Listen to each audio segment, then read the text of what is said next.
தமிழகத்தில் புதிய ஆட்சி பொறுப்பேற்று ஒரு மாதம் நிறைவடைந்துள்ள நிலையில் அரசின் செயல்பாடுகள் குறித்த திண்டுக்கல் மாவட்ட மக்களின் கருத்துக்களை தற்போது பார்க்கலாம். ஆனா கொஞ்சம் கொஞ்சமா எல்லாம் நல்லபடியா நடக்கும். உன்னி நல்லபடியா எல்லாம் நடக்கும்.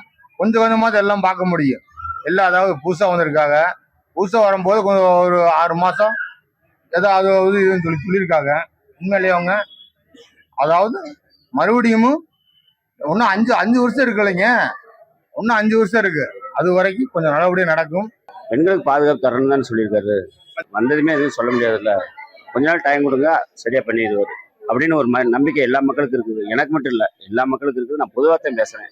கொள்ளையெல்லாம் நடந்திருக்கு. அதையும் சரி பண்ணாருன்னா இன்னும் நல்லா இருக்குது. அதே மாதிரி வாக்குறுதிகளாக கொடுத்த வாக்குறுதி நிறைவேற்றினா இன்னும் நல்லா சிறப்பாக இருக்கும். நிறைய திட்டங்கள் செயல்படுத்த வேண்டியது இருக்கு.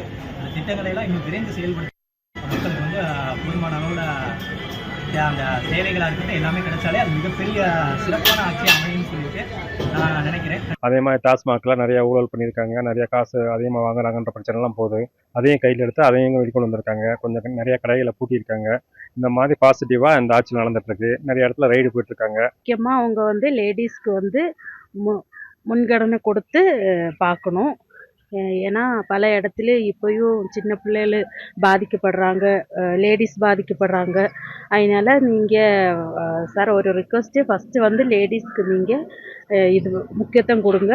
ஆனால் எல்லாத்துக்கும் நம்ம நேரம் கொடுக்கணும். 6 மாத காலங்கள் நம்ம ஸ்டாலின் சார் அவர்களே கொடுத்துருக்கிறாரு. அதனால நம்மளும் கொஞ்சம் பொறுத்து இருந்து பார்க்கணும் என்ன செய்கிறார்கள்ன்ட்டு. ஆனால் கொஞ்சம் கொஞ்சமாக அவங்க சரி பண்ணிட்டு வர மாதிரி தெரியுது எங்களுக்கு. அதனால நாங்கள் டைம் கொடுக்குறோம். நாங்கள் அதுக்கப்புறம் பார்ப்போம் என்ன நடக்குதுன்னு நம்ம களத்தை பார்ப்போம். அந்த வாய்ப்புல பார்த்தீங்கன்னா இப்போ இருந்ததை விட இப்போ கொஞ்சம் நிலைமைகள் கொஞ்சம் ஒரு சீர் இல்லாமல் தான் போய்கிட்டு இருக்கு. சரி, இருந்தாலும் இன்னும் ஒரு கொஞ்ச நாள் பார்ப்போம். அவரோட நடவடிக்கை எல்லாம் எப்படி இருக்குது, என்ன மாதிரி பண்றாரு, எந்த மாதிரி அவரோட தேர்தல் வாக்குறுதிகள்லாம் அவர் எப்படி செயல்படுத்துறாரு, அது எல்லாமே இன்னும் கொஞ்சம் விட்டு கொடுத்து தான் பார்ப்போம்.